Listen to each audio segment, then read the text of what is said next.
Welcome.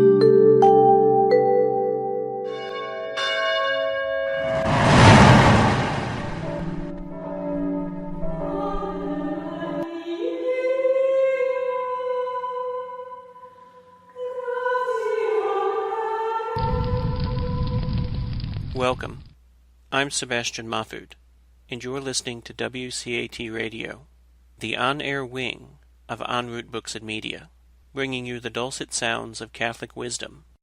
Good evening, everyone. This is your host, Pat Flynn, and welcome back to the I Thought You'd Like to Know show. We're going to talk conversion stories tonight. It's one of my favorite topics, and I thought that I actually might begin by sharing a bit of my story with you. I think this will give us the opportunity to, one, get to know each other a little bit better.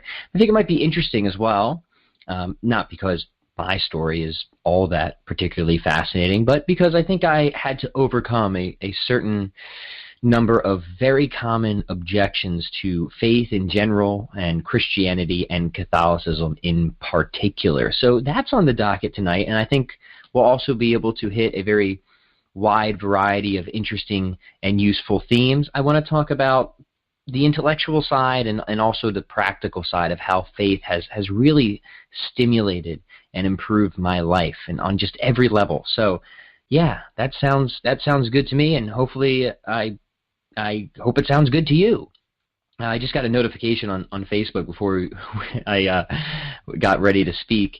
It said, I'm missing an event tonight, 7 p.m. to 10 p.m., Journey and Def Leppard at the Wells Fargo Center. So I'm a little bit outside Philadelphia. And I guess I indicated interest in this. I guess this just shows how important the faith is to me. I'm missing Def Leppard and Journey at the Wells Fargo Center, so I can be here and talk to you and hopefully equip you and inspire you to share and defend your faith. And part of the reason I wanted to talk about conversion stories, and in particular my own, is at our church at St. Pat's in Malvern, Pennsylvania. If we have any local listeners, that's where you'll typically find me, daily mass, 9 a.m., and then on the weekends. At our church, they did a little survey, and they wanted to know what the biggest issue people were having with their faith, or what the biggest thing they wanted to improve. And overwhelmingly, the response from the parishioners was that they wanted to be better equipped with defending and sharing their faith. They seemed eager to evangelize, and they felt, I think, pressure from two different angles. One is that urge to go out and spread the good news. That's one reason. Another reason is because, as we know, the culture is often hostile to people of faith, and Christians and Catholics in particular. So you kind of got to be ready on both sides to both defend from one angle and then share from another. So I don't say I was surprised to see these results, but again, they were overwhelming. It was very clear that this is a need in our parish. So I have since volunteered to offer some classes on apologetics, and that's really the name of the game when it comes to defending and sharing our faith. And we know that this is biblical. Always have a reason for why you believe what you believe. So I want to share a bit of my process for you, with you, if you will, because I think I had to move through a lot of the common objections, and by showing you how I was able to clear some of these objections away, maybe that will better help you to defend and share your faith as well. And I think this puts me sort of in a unique position, because I don't know if you knew this, but I haven't always been a Catholic. I was away from the faith for a very long time, spent a good amount of time in that existential quagmire of atheism, and it took me a while to really pull myself out of that. So, my story is somebody who, I was baptized Catholic, grew up in a very nominally Catholic household, church on the major holidays, usually, and then as the years went by, even that tradition began to fade. And I would say by middle school, I really started to question what it was I thought I believed in. And I can remember very specifically when the first kind of kernel of doubt entered my mind. And again, I didn't really have a very nuanced or well-articulated upbringing in the Catholic faith. It was a few Sunday school classes here and there, and then kind of what my parents told me from their admittedly meager understanding of Catholicism and Christianity. So I didn't have a very sophisticated picture to really base or defend anything that I believed. So I remember it must have been 5th grade or maybe 6th grade, and we were in science class and we were learning about the Big Bang. Everybody knows about the Big Bang, right? We'll get into the Big Bang a little bit later. And I remember I was just so jarred at this because here I was, and I thought that my whole idea of creation was probably something like a literal view of creation. Like, I thought that God just made the earth in 6 days. And here, my teacher is saying that, the universe came into being 14 billion years ago in this, utterly mysterious event called the Big Bang. And I don't want to make it seem like that totally dropped my faith, but this was that initial point where I felt that there was a certain conflict going on, that hey, there was science on one hand and then religion on the other, and these two didn't quite seem to line up. And I think this is what planted that seed of doubt that slowly over the years began to erode my faith and seriously question my upbringing in Catholicism and Christianity in general. So as the years went by, I became interested in philosophy at a fairly young age, and that turned out to be a wonderful and good thing. But I started by reading many of the existential philosophers, some of the old atheists, particularly Nietzsche. And I'm looking at some of Nietzsche's work on my bookshelf right here. I still have respect for Nietzsche in a lot of ways. We have disagreements, of course. Actually giving a talk on his genealogy of morality not too long from now. But boy, was that guy harsh on Christianity. So you can imagine me, a 16, 17-year-old, pimpled into heavy metal music, kind of rebellious, right? Like Nietzsche was just my kind of guy. Of course I was going to be receptive to a philosopher like this. And I just kind of, I gobbled everything up, the will to power, all of it. And along with that also came a certain hostility to the very notion of religion, and oftentimes the pendulum does swing aggressively in the opposite direction, and so was the case with me. Not only did I drop out of faith for a long time, but I became quite averse to the very notion itself. I became one of those, I don't want to say a new atheist type, and I want to be very clear about this. I never liked the new atheists. And people are like, oh, well, that's just because you're religious. No, I never liked the new atheists because I started with the old atheists. And if you start with the old atheists, you realize that the new atheists they're just not any good. They just don't have good arguments. They're very polemic. They can be entertaining. But I'm just hesitant to praise any of them as good philosophers, especially not Dawkins and Sam Harris too, who has a background in philosophy, really has no excuse. Maybe we'll spend some time on future episodes critiquing some of the works of the new atheists, but I was never impressed by the new atheists. But that wasn't because I was religious at the time. It was quite the opposite. I had just started with the old atheists. And you think that my confirmation bias would have just, let me be okay with that. But no, I was never impressed. So, I spent a long time in this kind of existentialist camp. And then what began to happen is, nihilism. Yeah, we've all heard of this nihilism, right? Yeah, that started to really press up against me in a lot of ways. I really, and this is what I actually admired about Nietzsche, is so few atheistic philosophers seem to have the courage that he did. He could look atheism straight in its face and realize the utter devastating consequences. And he wouldn't really let you get away with trying to mask those consequences or obscure those consequences. And a lot of the new atheists do. I often see sometimes like Sam Harris, online. People share some of his stuff like that has a lot of spiritual overtones, and it's very pretty and inspiring, and I just don't understand how he reconciles that with his worldview. It seems like he's being very inconsistent, because what I realized ultimately in my atheism is, to the extent that you live consistently with that philosophy, I really think it's impossible to be happy with it. And I know that sounds kind of a bold claim. I'm certainly not the first one to make it, but I lived it, right?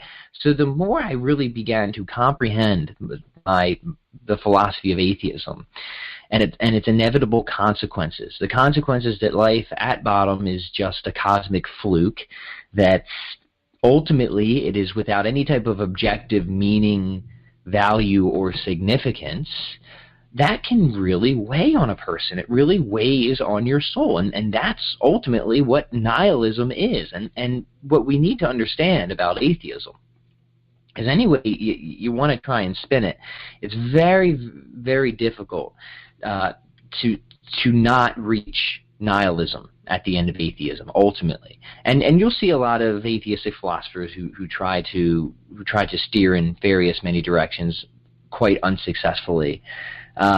But I don't think that I even ever tried to do that. I just accepted that, okay, this is what it means, right? If God does not exist, and objective values and duties, objective meaning does not exist, there's no objective purpose to life, and there's no objective or ultimate significance to life, right? It just, the universe just happened to pop into being inexplicably somehow, and we're all just kind of hurling through space on this infinitesimal speck of dust.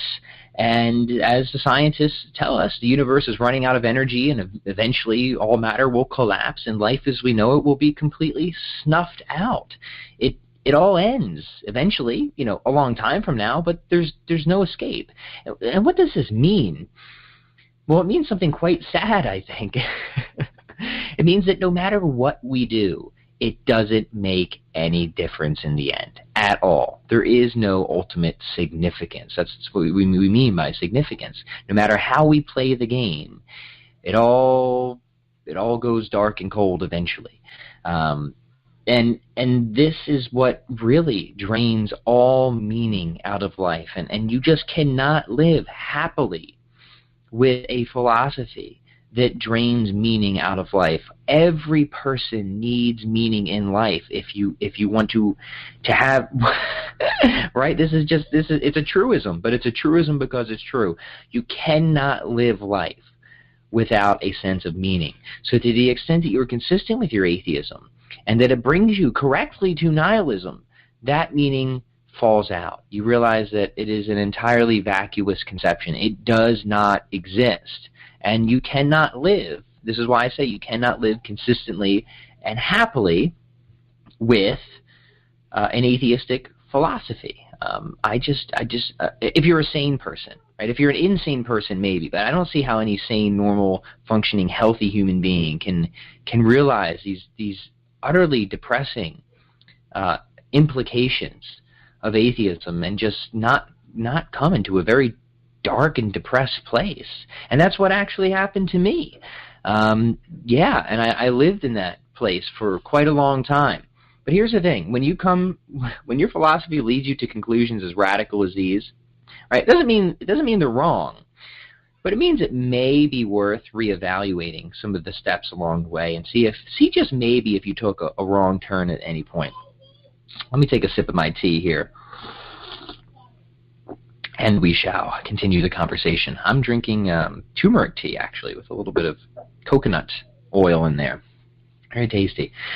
So I don't know if any of you follow me on Facebook, but I actually put up this is a side story, but we'll figure out a way to tie it in. I put up a story of in an ethics class where the professor was a strong moral relativist. So she was one of these professors that doesn't believe in objective moral values.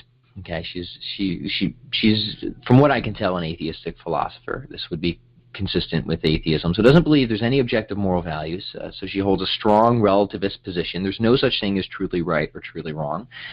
And she also believes that because of that, you should never try to praise or criticize or instruct or teach behaviors or values or morals to people. Everybody just will discover themselves, and however they want to live is however they want to live. So, of course, I challenged her on this, right? I've had to. I can't just let somebody say that to a group of young people and let them go and challenge. So I really spoke up, and I said, okay, so you really don't think that there's anything such as truly right or truly wrong in this world? You don't think there's any objective moral values or duties at all? And she said, nope. So then, of course, I go to the extreme examples to try to make the point. I say, okay, so there's no moral difference between the person who is doing the raping and the person who's getting raped. And she bit it. She bit the bullet and said, nope.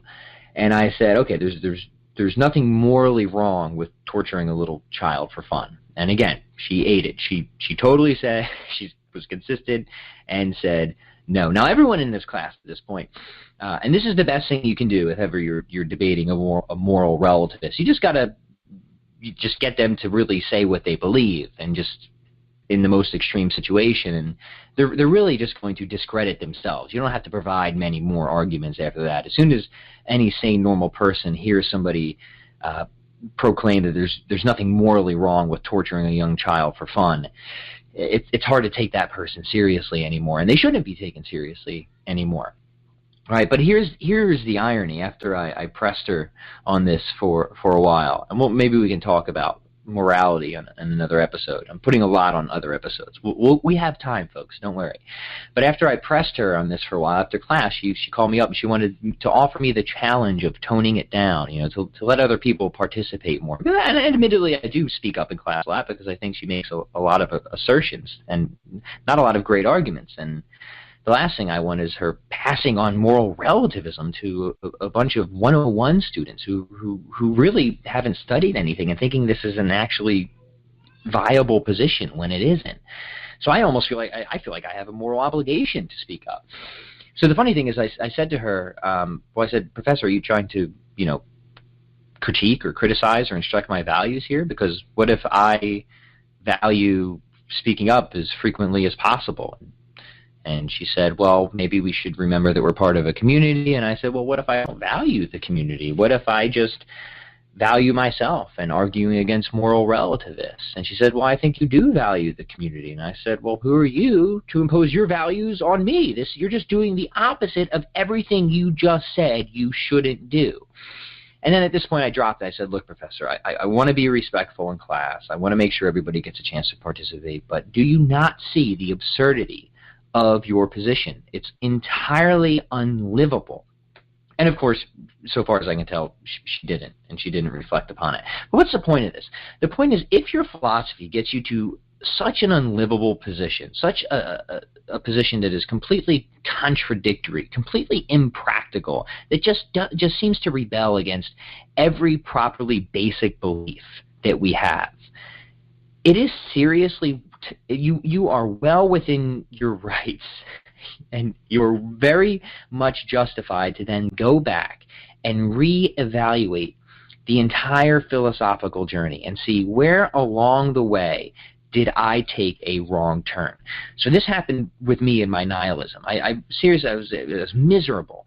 And I'm like, okay, maybe I missed something. Maybe I got something wrong. Maybe I should just go back and see if I miss some good arguments or whatever, because if this is it, man, I don't know what to do. Same thing with relativism, right? But you would think once you get to a position like that, you seriously reconsider, reevaluate objective moral values, the existence of God, things like that. So that's what I did. What I did was, in my continued study of philosophy, I began to read outside of the existentialists. And what do you know? I started to hear some new points of view. I started to hear some new arguments that I had never heard before. Really, actually, very good arguments that I had never heard before. And this is why it's good to vary your study, to study a lot of different philosophers and philosophies, so you can weigh the arguments and you can evaluate. See, I kind of got stuck in liking the existentialists, that I didn't venture too far beyond them. So I actually came to Aristotle for a while. And Aristotle seemed like he was able to make sense of life. It seemed like he was able to give life meaning again.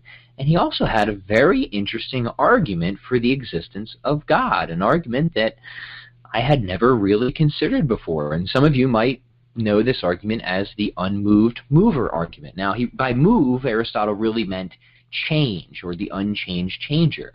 We can see that change happens in the world, right? And then by that, we just through pure reasoning alone, we can deduce that there must be some unchanged changer that is actualizing all of these potentialities, the unactualized actualizer. It's actually a great argument. It's way too much to get into tonight.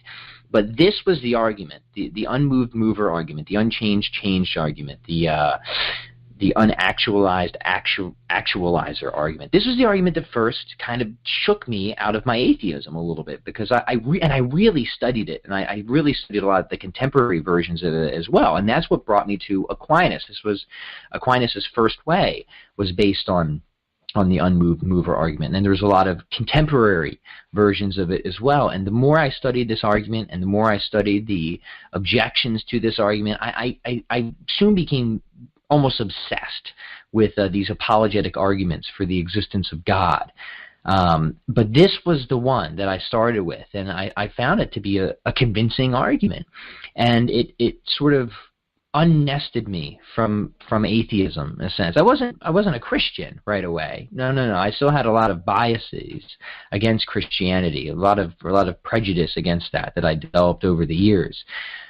But it was Aristotle who kind of brought me back into agnosticism, where I'm like, okay, all right, there seems like there might be some good arguments on the other side, so maybe I won't be so dogmatic against God or religion anymore. I'll just kind of sit in the I don't know camp, or the I'm on the fence camp. But what this did was it opened me up to certain spiritual practices. Okay. And I started, as anybody who, so this moved me into that spiritual but not religious camp. And I think you'll remember we've done a show on here before, but also on my podcast, the Pat Flynn Show, of why you should be religious and not just spiritual. So I had to make that move, right? The first move I made was from going from an atheist to, spiritual but not religious. I'm agnostic. Maybe I believe in some type of higher power. I don't know exactly what it is. Could be a cosmic polenta loaf, whatever, it's, all religions are kind of maybe saying the same thing, or pointing towards some transcendent ground, some ultimate source of all reality, but I'm not sold on Jesus yet or anything like that. So what this did is this allowed me to study many different religions, and I really got into Buddhism, and specifically Zen, for many years, and I practiced Zen meditation. And I will say that practicing and getting very good at Buddhist meditation, I think has carried over into my life as a Christian and my prayer life into a Christian. Those were some very useful fundamental skills. So I don't want to say anything negative about that. If anything, it helped. I came into Christianity and into certain Christian meditations with a fairly well-developed skill set that made those experiences all the more meaningful. But on a practical side, having those spiritual practices gave my life meaning again. It began to alleviate that existential dread that I had been carrying, especially anxiety. I was always a very high anxiety child, diagnosed with generalized anxiety disorder at a young age. Had panic attacks a lot when I was young, and those spiritual practices were the most significant part of my healing process, of really, coming to terms with my anxiety, learning to form a new relationship with it, and ultimately really getting past it and moving on with my life. And then prayer, really helped to heal that even more significantly. So I spent a lot of time in this kind of, agnostic Buddhist type of camp, where I didn't want to commit myself to any religion in particular. And that's what, sort of appealed to me about Buddhism is, all right, maybe I was wrong about atheism, but I don't want to be like one of those dogmatic religious people. So Buddhism sounds nice because I can do some spiritual practices. It doesn't seem like there's a lot of heavy metaphysical commitments, at least in the Zen tradition that I practice. I didn't have to think about being reincarnated as a corn snake or a socket wrench or anything like that. It was just all about focusing on the here and now, on presence and consciousness, and a lot of meditation. Just always meditating, trying to develop that true self, trying to diminish the ego. And again, all that really useful stuff, very practical, really great. Totally recommend those practices, and they're all the more powerful when you do them, I believe, as a Christian, and you meditate on the mysteries. Oh, what a great and powerful thing that is, and at adoration and things like that. But while I was practicing Zen, I still was very much studying all the different arguments for the existence of God. And I think that there's probably about like 20 or so really good arguments for God's existence that are worth at least being familiar with, if not proficient at. Obviously, Aquinas has his 5 ways. Leibniz, the argument from contingency is really good. Lonergan's the argument from intelligibility or unconditioned reality, I think, is very compelling. The moral argument, I have found, is an excellent apologetic device, because the moral argument hits people right where they live. Now, what is the moral argument? Well, it's actually one that I'm going to be presenting in this ethics class, part to battle against the absurdity of relativism. And the moral argument is a very simple argument. It's easy to memorize, and I think it's also fairly easy to defend. And it has a part in it that virtually everybody wants to affirm. So the moral argument is just that if God does not exist, then objective moral values and duties do not exist, right? That's premise 1. Premise 2 is objective moral values and duties do exist. And it would follow logically from that God exists. Now, virtually everybody wants to affirm premise number 2, that objective moral values and duties do exist. And we know this because when say, in an ethics class, if you call somebody out for saying that there's nothing morally wrong with torturing a small innocent child, the vast majority of healthy, sane people in that class are absolutely appalled at that position, because we all really do have this sense of truly right and truly wrong, even if it's hard to discern what the truly right or truly wrong thing to do is in every circumstance. We all really do have this properly basic belief of objective moral values. But if God does not exist, we have no ontological foundation from which we can ground the objectivity of moral values and duties. A moral law makes no sense in the absence of a moral lawgiver. So if you want to affirm the objectivity of moral values, then you need those ontological grounds. You need God as the foundation of those objective moral values and duties. So that's a good argument. Again, we can dive into that at another time. Aristotle's arguments, as I've mentioned, the Kalam cosmological argument is very good. The fine-tuning of the universe is very good. And obviously, the big one, the resurrection of Jesus. The historical evidence to support the resurrection of Jesus is a fantastic argument. So like I said, I think there's probably about 20 or so really great arguments that are worth being familiar with, if not proficient at, for really defending and sharing your faith. And I hope to share a number of these and develop these with you over time through our show together. But it was studying these arguments that really started to push me to investigate religion in particular, and not just spirituality. And here's why. Because a lot of these arguments for God's existence not only help you to establish that God exists, but they help you to figure some things out about God, what his character is like. And specifically, they get you to what would be called the God of the philosophers. Now, you remember on I believe it was the very first episode where I hijacked this show, if that's the word,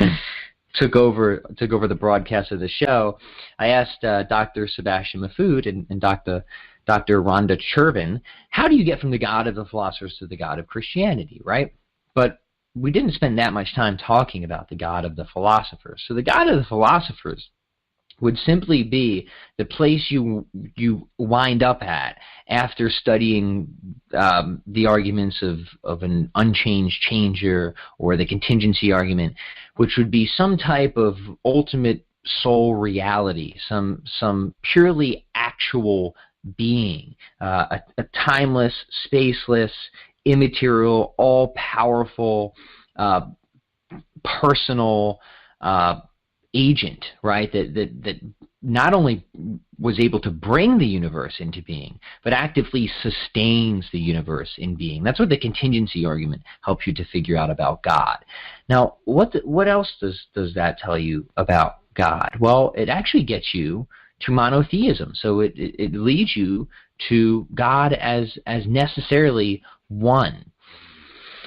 And so why is that helpful? Well, it helps. These arguments are helpful because they get you out of pantheism, right? They show that God is transcendent of the universe, and that God isn't the universe. Some religions believe that God just is the universe, right? But these classical arguments for God's existence will show you that the universe does not exist necessarily, and that if God is anything, he is a necessarily existing being. Therefore, we need some type of necessary ontological foundation to preserve the universe in being, and that foundation transcends the universe. This is why we say that God is timeless, spaceless, immaterial, and so on. So it gets you out of pantheism, so we can push pantheism off the table, and it gets you to monotheism. And then once you're there, it's not that difficult to kind of filter through. I don't want to make it seem like it's the easiest thing in the world, but you've got 3 major monotheistic religions at this point, right? So if you can use reason alone to get to monotheism, and I think you can, right? So you can use reason alone to get out of atheism and to get to monotheism, to the God of the philosophers. You do not need to appeal to revelation, right? You don't need to use the Bible to rationally affirm that there is an all-powerful, all-knowing, personal creator that preserves the universe in being at every moment in time. He is the ex-nihilator of the universe. Ex-nihilator meaning the opposite of annihilation, right? He's what keeps all of us in being at any moment in time. And once you've got that through reason alone, then you can start to really investigate. Okay, there's 3 major monotheistic religions. There's Christianity, there's Judaism, and there's Islam. And then for me, once I got to that point, it was just a matter of evaluating the arguments for the resurrection of Jesus. And then this is where you just consult the historical record and see what the scholars agree upon.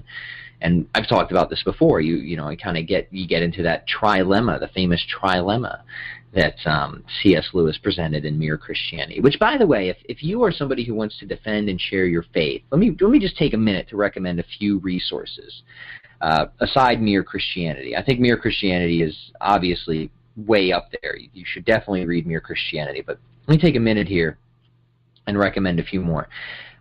Catholic Apologetics by Father Peter Kusser. And you can find this on at enroutebooksandmedia.com. That's enroutebooksandmedia.com. Catholic Apologetics would be my first recommendation. And then also Catholic Realism. And you remember we talked a bit about that on the first episode. The author is Dr. Sebastian Mahfoud, and he co-authored that with Dr. Rhonda Chervin. So Catholic Realism and Catholic Apologetics. You can get both at enroutebooksandmedia.com. And they'll be able to go a lot more in depth in a number of these arguments that I've talked about, not only for God in general and Christianity in specific, but Catholicism in particular. And remember, we want to make sure that we are equipped with at least some basic good apologetic arguments for every stage, because when we're out trying to defend and share our faith, you can be attacked from so many different angles, right? You could be pressed from the atheist. Okay, well now I need to be able to defend God's existence, right? That's what the atheist might get after me for.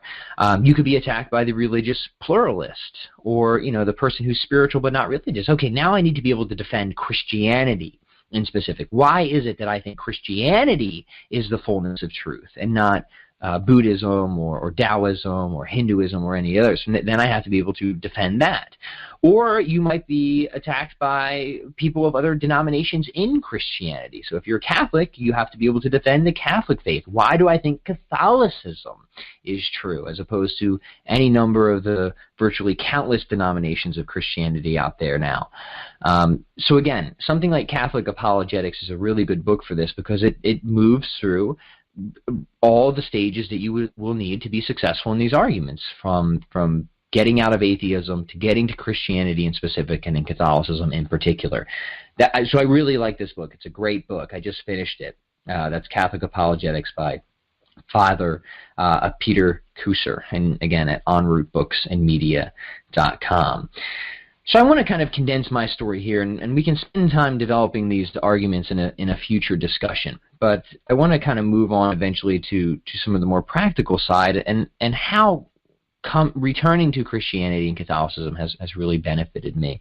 So yeah, I studied the historical evidence around Jesus. I realized that the only thing that could make sense about the facts that the vast majority of New Testament scholars agree upon was the resurrection hypothesis. It was the only thing that made sense. So I accepted, okay, if this really did happen, like I believe that it did, because it's the only thing that seems to make sense, that Jesus actually rose from the dead, and that these people who proclaimed to see it went to horrible, grisly deaths, not denying it, then Christianity has to be true. You know, there's that saying, if some guy can just walk out of his tomb, I'm going to believe whatever that guy believes. And that pretty much sums Christianity up. Now, let me tell you something about starting a religion, folks. All right, this is what you need to know if you're going to start a religion. Starting a religion on something like a miracle is a bad idea. Okay? And this is why Christianity is, I think, so cool and also so true, is it set itself up to be testable. It literally set itself up to fail if it wasn't true. Right? Because, so many people will claim miracles, and it's just easy to show that these miracles weren't actually miracles. It was all just a big hoax. There was a perfectly natural explanation for this. But that isn't the case with Jesus. Pretty much the history of Christianity has just been one long line of failed attempts to try and dismiss the resurrection. And here we are, even today, still more than ever, somebody like me who was not religious could come and look at the evidence and decide absolutely objectively. I say this. I had no reason to want to become a Christian or a Catholic at all. If I wished something was true, I probably would, at the time, I probably would have hoped that religious pluralism was true, that I could kind of take what I like from any different religion and just, go with that and kind of just, hodgepodge my beliefs together for whatever suited me. But, I do try to be consistent in my evaluations and my philosophy and my theology. So by accepting that the resurrection was something that actually happened, I had no choice. Again, if somebody can walk out of their tomb, I'm going with whatever that guy believes. Right? This is literally divine authentication of Christianity, and I can't think of any possible higher authentication than that, of saying, hey, you know what, I'm going to knock this temple down, and then in 3 days I'm going to rebuild it, and then that's what he actually did. So this was a difficult transition for me because, even after I accepted that, I still had just a lot against Christianity. All those years, being an atheist and hanging out with all my other atheist pals, you spend so much time kind of attacking certain religions, and obviously Christianity is one of the major ones, if not the major one, that you spend time trying to pick apart and parody and make fun of. So it's like, oh man, now I got all this egg on my face. It's like people for years who talked to me knew how, not into religion I was. And now I got to turn around and admit that I was wrong and that I'm going to become, a Christian now. Wow, this is going to be embarrassing. But you know what? It's the truth. It's the truth. And that's exactly what I had to do. I had to make apologies to people I insulted and offended.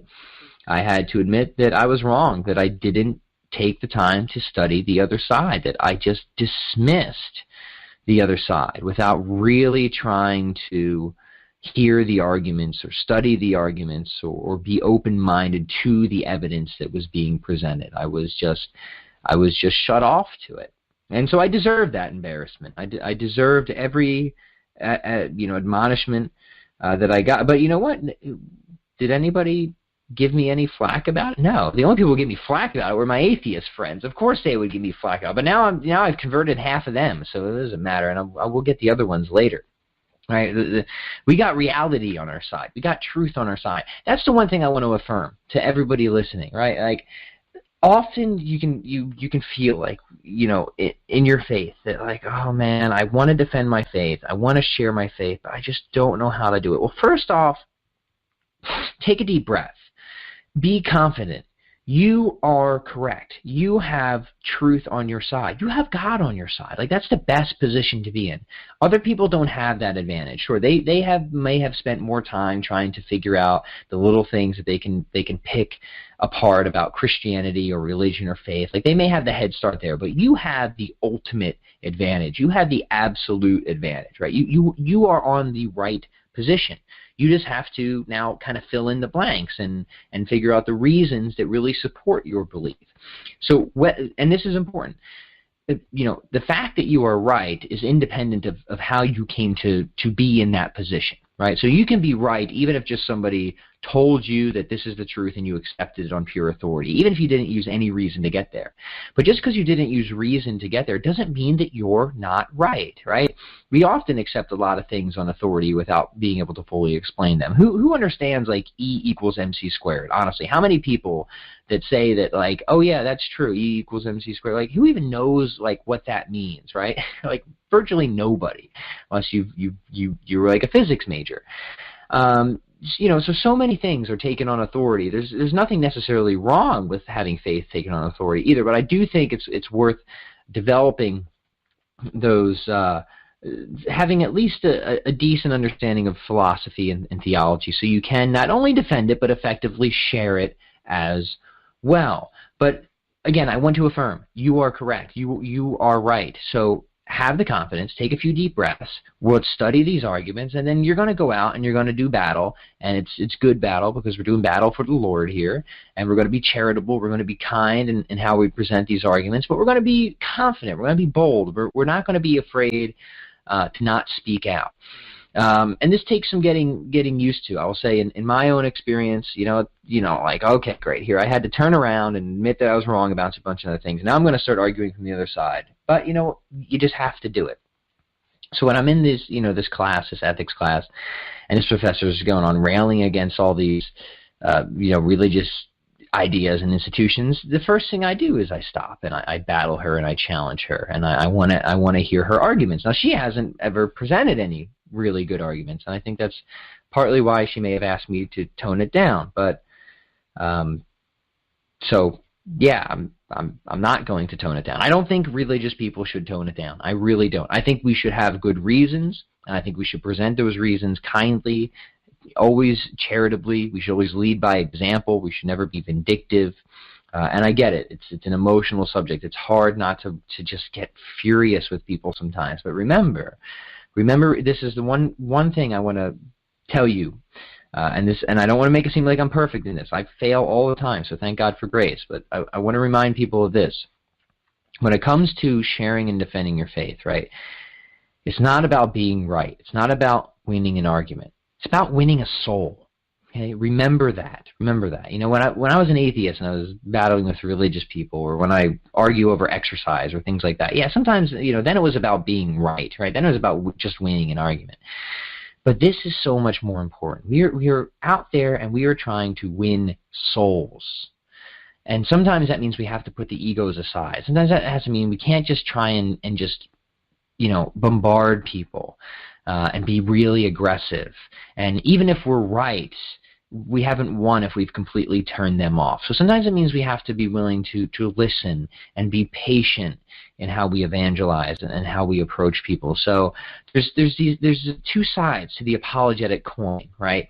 The one side is having the arguments and being able to win those debates. The other side is the art of apologetics, and that is how to present these arguments in such a way that they are going to have the ideal effect, that you are going to not only demonstrate that your position is rational, but win somebody over to your side rather than repel them. Because we all know that there's instances where we can win an argument, but totally turn somebody off from us for the rest of our lives because we didn't present it charitably. Maybe we were a little too aggressive. Maybe we were even somewhat insulting. Maybe we were arrogant. And again, I fall into this trap all the time. I just fell into it last week. Got into many. I'm constantly debating people, and sometimes I do lose my patience, especially when people are nasty to me or other people I'm arguing graciously and make it. And so I go, thank God for confession, right? And thank God for prayer and meditation. It's something I'm constantly trying to improve and get better at. That there's the arguments and reasons on one side, but then there's the art of apologetics on the other. Presenting things as graciously and making it as appealing as you possibly can. Okay? Now I said that I would talk about how faith has positively impacted my life since I've talked a little bit about my conversion story. And I literally ran the gamut, right? So I started out, baptized in a religious family, got out fairly early on, many years as an atheist, good number of years as a kind of spiritual but not religious pluralist type of person, then Christian, and finally Catholic. And we'll talk about how I made the move from mere Christianity to Catholicism in a later episode. That obviously merits a full discussion at the very least. And I've been as important or as transformative in my life. I often talk about in my Pat Flynn show, having the right orientation for life, understanding your why. And what faith has done, I think this is a misconception people have about faith or religion. They think that, if you're religious, you're just waiting around until you get to heaven, so you waste your entire life, and it's really sad, and you're just kind of a weak person because of it. And Nietzsche kind of made this criticism in a lot of ways. And let me tell you, that just has so not been true in my experience. What faith did for me was completely the opposite. And I was a pretty productive person to begin with, but faith has amplified everything that I am already doing and already into. Faith has filled my life with so much enthusiasm and vigor for all the things that I already felt were important. They have all been infused with so much more meaning now, that my passion for life and passion for all the projects that I do has been not only revitalized in a significant way, but it's been given an ultimate significance now and a proper orientation, because now I know why I'm doing it, ultimately why I'm doing it. And what do I mean by that? Well, I mean something like fitness, right? So my background, career in the fitness industry, I've written a lot of fitness books, and a lot of the publications and work I do is in fitness and working out and kettlebells. And that was always good. I was always passionate about it, but like anything else, you realize that the passion is kind of fleeting. Like, why am I doing this? Like, why am I doing all this working out and teach people working out? Like, what's the point? Especially as a nihilist, literally, what's the point? But then faith amplifies it. It supercharges it. And you realize, oh, wow, like God gave us bodies. And I was talking with Father Steve Gruno, the CEO of Word on Fire, on my podcast about, is it healthy to be religious, which is a topic I want to talk on here too. And the Catholic faith is one that really takes such pride in the body. It's such an embodied faith. It's not a ghost in the machine. The body isn't something we're trying to escape from. It's something that we are, that we're part, that is essential to us. The soul has a body. It's not the body that has a soul.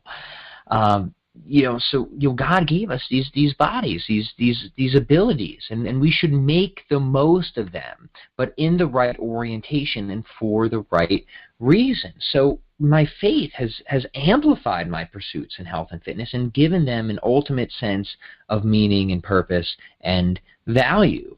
So it's kind of a hierarchy or a foundation, if you will. At the bottom I have the ultimate significant grounding of why I do anything at all, which is my faith. But we can layer all these various good things on top of it. And this was kind of what St. Thomas Aquinas taught us about happiness, is, we can have imperfect happiness in this life. Perfect happiness is in the next life. But we can have imperfect happiness in this life by engaging in and enjoying genuinely good activities. And wow, what an awesome thing, because that opens up so many different avenues for acquiring knowledge and or starting businesses or getting in shape or learning a musical instrument or engaging in the arts in some way. Like, all these things are potentially good and awesome in so many ways when you have the right orientation. Why are you doing them? What is the ultimate good, right? So we engage and enjoy many good activities, but what is the ultimate good that we're orienting toward? Obviously, it's God, right? And so when you have that orientation, everything becomes so much more meaningful and exciting. I can tell you, my business has become so much more meaningful and exciting. I didn't just like want to shut down my business when I became a person of faith. No, like, faith reinvigorated my business. It's become an essential part of my business. So my podcast, The Pat Flynn Show, every Sunday, it's called Sunday School. You hear it. It's syndicated here on WCAT Radio. That is now a part of my business. The faith has not only helped to redirect, but revitalize my business. And I can tell you, it's been enormously positive. People have said, like, Pat, this is the missing link for me. Like, you filled the gaps in the life that fitness itself was never able to fill. I'm like, hey, go figure, man. That's exactly what happened to me, too.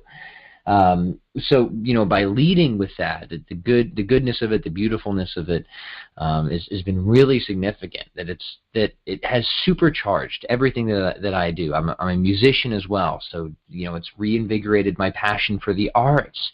It has made me want to live life just live it honestly to its fullest in every possible capacity. Not because I'm waiting for heaven or things like that, but because this is the gift that God gave me, and I'm going to make the most of it. I know that He wants me to engage in and enjoy these genuinely good activities and to actualize my potentialities and help to spread the faith and evangelize, and ultimately everything I do is to glorify Him. Right, to offer glory to God and do it for the right reasons as well. Faith, hope, and charity, those three theological virtues that Thomas Aquinas taught us about. So I completely reject any Nietzsche's argument that Christianity makes people weak and passive and this type of master-slave morality. I totally reject that. I think it's wrong from the start. It's absolutely been the opposite of what's happened in my life. Christianity has propelled me forward in everything that I do. And I was talking to Father Steve Bruno about this, and he's a man who is just done tremendous things. I mean, he helped to create that Catholicism series, that award-winning series. I think it was on PBS. So he's the CEO of Word on Fire. He's the executive producer. He's doing his pastoral duties. He's running that company and traveling all over the place. And same thing. He says that the only way he's able to do this is because he trusts in God to give him the strength to do it. But I mean, man, it's hard to imagine. Certainly there's a lot of people who don't have faith that are a lot less productive than that. So I'll say that. And some of the people that I've met since really kind of coming into the Catholic fold are just such impressive people, such impressive go-getters in every way, that they're just, I have this incredible zeal, this incredible energy to just do things and help people and do them for the right reasons. And I will say this, and I want to be careful of how I stage this, because I don't want to make it seem like if you're not a religious person, you can't be a charitable person or you can't be a good person. But it absolutely made me a better person. I don't want to say like I wasn't a charitable person before I became religious, but I was just like minimalist in my charity. I was minimalist in my decency, like just the least amount I needed to get away with to just kind of have a good night's sleep, right? But since really, by accepting the Christian faith and being inspired by the Holy Spirit, I really have experienced a fundamental transformation in character. And it's been hard work. I'm not going to say it's easy, but I am a better person because of it. And I was being interviewed on a podcast not long ago, and somebody asked me if faith has made my life easier.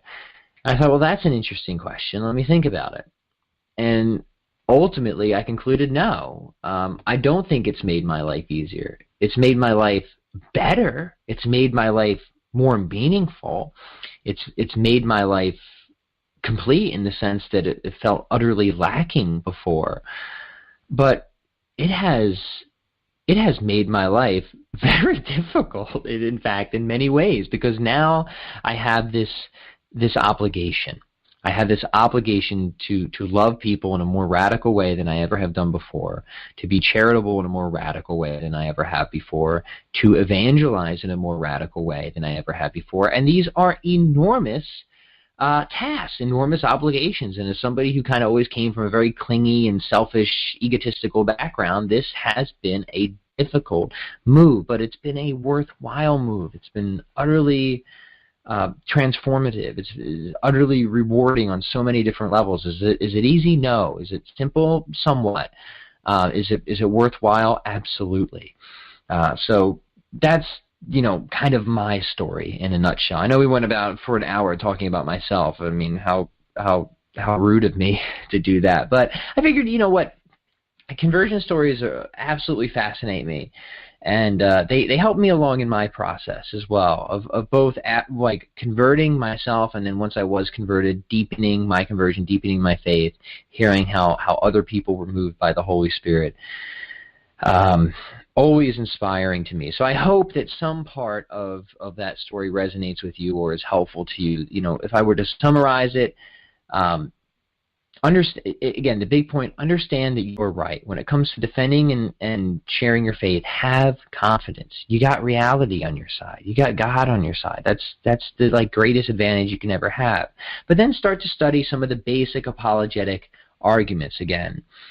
So I will recommend, I'll leave you again with two resources I think are really going to help you, equip you to do this job. And you're going to find them really interesting. And by studying these arguments, I think you'll find your own faith deepen as well. And so even for no other reason, forget defending and sharing right now. Just study these arguments for yourself and let it deepen your own conviction. So again, the books I would start out with would be Catholic Apologetics, Witnessing to and Defending the Faith by Father Peter Kruser. And you can get that at enroutebooksandmedia.com, and then also Catholic Realism, also on enroutebooksandmedia.com, by our good friend Dr. Sebastian Mahfood and Dr. I'm having trouble speaking tonight. You know what it is? The kids had me up all through the night last night. But you know what? We make do, right? We do our duties, and I love it. I don't, even if I sound totally incoherent at times, I love chatting with you. Love these conversations. I look forward to spending more time going in depth on a number of these arguments, so that way you can, if I can do anything, if I can just help you to deepen your own faith and then go out and defend it and share it, then I feel that I will have done my job. So head over to enroutebooksandmedia.com. Check out Catholic Realism and Catholic Apologetics. You cannot go wrong with these titles. They do a fantastic job with these books.